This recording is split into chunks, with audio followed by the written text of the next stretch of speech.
and welcome to this video all about the BRRRR strategy, okay?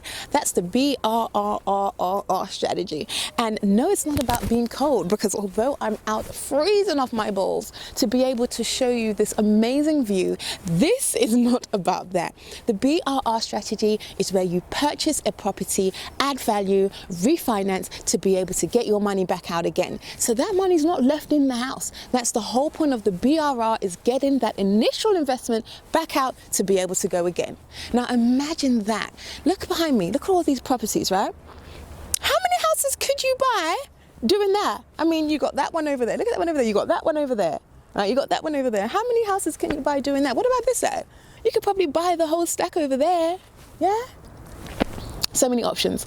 So check out this video, watch it till the end, and then I look forward to hearing from you when we get back. Bye.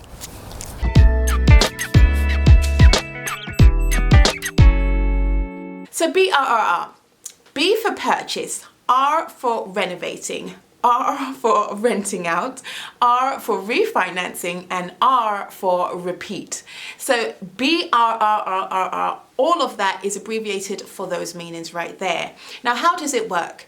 You would start off with ideally being able to purchase the property in cash. You need some form of cash amount for the deposit, the cost of purchasing the property, and then all the works that need to go on. If you could do that in cash, fantastic. But if you only have enough for a deposit and enough for the costs of purchasing the house, and then of course refinancing it later on, then you'll also need some form of renovation costs. If you don't have the renovation costs, you can get that on bridging, using a variety of bridging loans, and they will be able to assist you there, bridging or development loans. So what is it all about? BRRRR is when you purchase a property, add value, so you increase that value, then you rent it out, and then later on you go back to refinance that property and get the money that you put in back out again.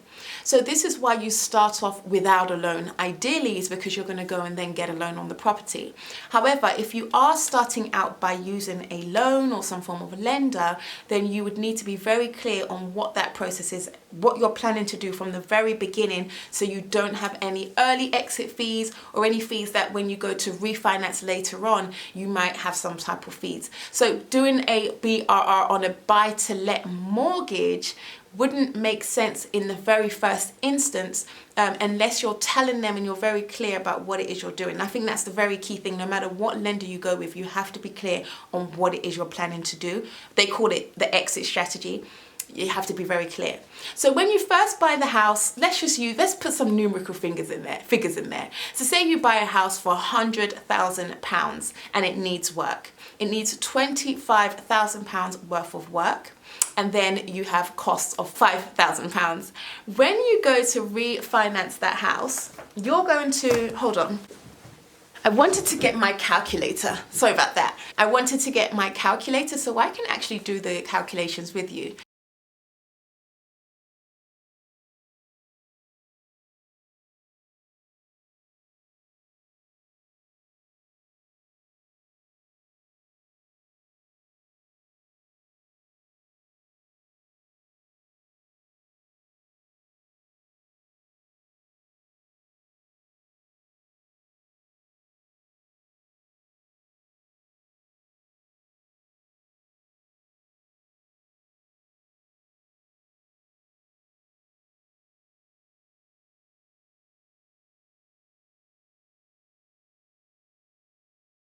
Now, the key thing when doing the BRRRR strategy is that when you're purchasing the house, you don't have to go and kit it out to get the highest end value possible, because it's not solely dependent upon that. You really want to maximize that house so you can get as much rental income coming in from the property, and of course maximize the values by getting as much out of the property also on the refinancing. But the key thing is that you're staying in line with the market. So for example, if a buy-to-let fully done up, looking really good, creates a higher income, then you would go for that. But you added in heated flooring and, you know, silver finishes everywhere. Those are finishes that don't necessarily add to the value, because it wouldn't add any more value to getting a higher rental income amount if there's already a ceiling. So you've got to remember there's always ceilings in different areas of properties where you're investing. So you've got to make sure when you're doing your research that you are checking out the ceiling, the prices of what rentals can achieve, the ceiling price, so you know that you might not go any higher than that, okay? So now with the BRRR, so once you've purchased a house, you're gonna spend some money doing up that house. What you're trying to do now is increase the value. So yes, buying it at 100 and maybe even spending 15,000 if it's gonna add on to that value later on. The key thing here is working out the numbers, being very clear on how this whole investment side of it works. It's very similar to a normal buy-to-let, where you purchase a house, you do it up, and then you put tenants in, okay? And that's it. You don't even need to do it up. Sometimes you just buy a house and put tenants in straight away. You don't need to do it up. But with the BRRRR, the key thing is that work will need to be done on the house. You've got to find a way to increase that value. This is how it all works. So not just like with a straightforward buy-to-let where you purchase it, potentially spend some money and then put a tenant in. With this one, the key thing is you need to buy it where it's somewhat below market, so you can spend some money in it also and then increase that value. When you're increasing that value to the new amount, you would then put some tenants in there and then go to the bank and say, look, bank, I would like to take out some money, which would usually be 75% to 80% of the new value. And then as well as that, they'd also want to understand the income. How much money is this property producing? So whilst you also want to spend money to achieve the higher value, you also want to make sure that you're spending money to increase that rental amount. So houses also have a rental amount, just like a value of a house would be or property, a value of a property would have a valued amount. That'd also be the same for rentals. There's also a rental amount. So what you pay now for yours, if you're renting, you may pay more or less if you're living in a nicer property, or you may pay more or less if you're living in, maybe a council property. Different rent bands. So this is something to take into consideration also when you're doing the BRRRR strategy, is making sure, can I increase the values of this property? So first of all, am I buying it for a good price? I need to be buying this for a really good price.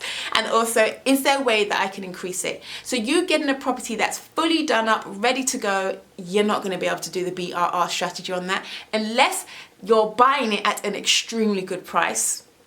And then you can go to the lenders later on and say, hey, look, this house is now worth this. But again, even that, you still got to be mindful, because lenders, they're not foolish. They do like to see a track record of what work have you done to now get this new value.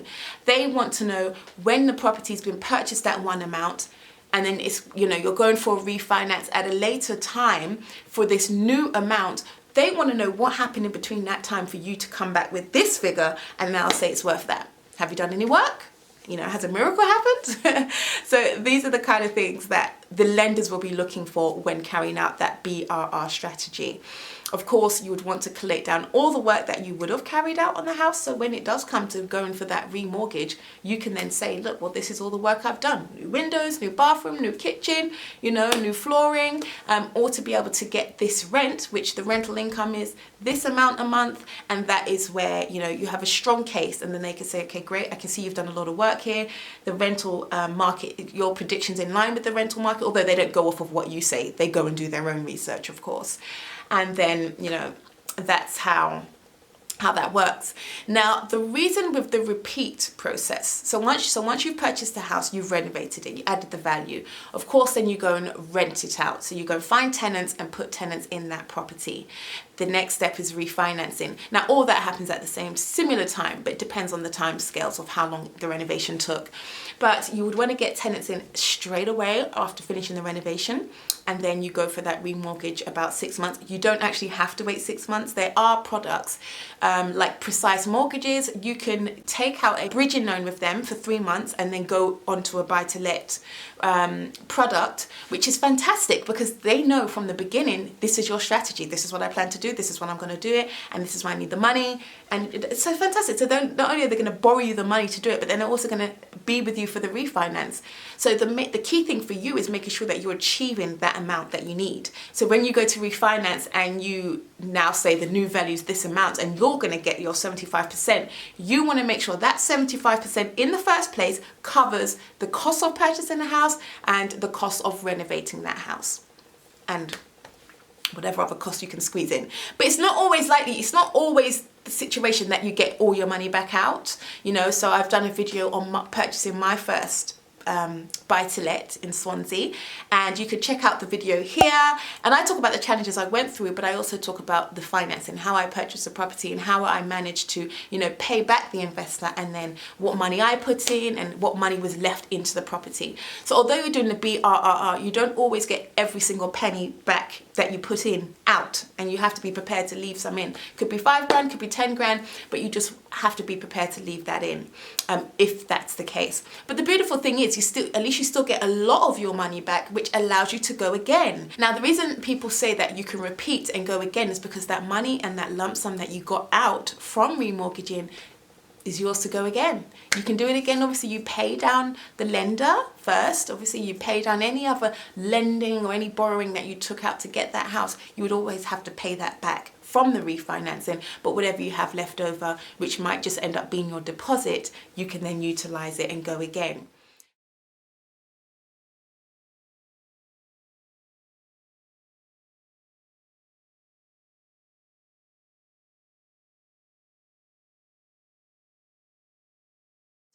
So the key thing here is getting all your money back out, or as much as it is possible, so you can go again. So you can see you have to work very hard to find these type of investments, manage your costs when renovating them, because if you go over, that's obviously eating down into the money that you're going to get back.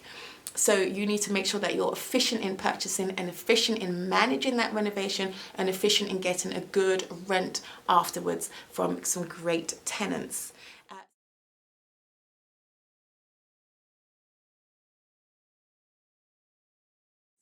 So that's it. That's the BRRRR explained.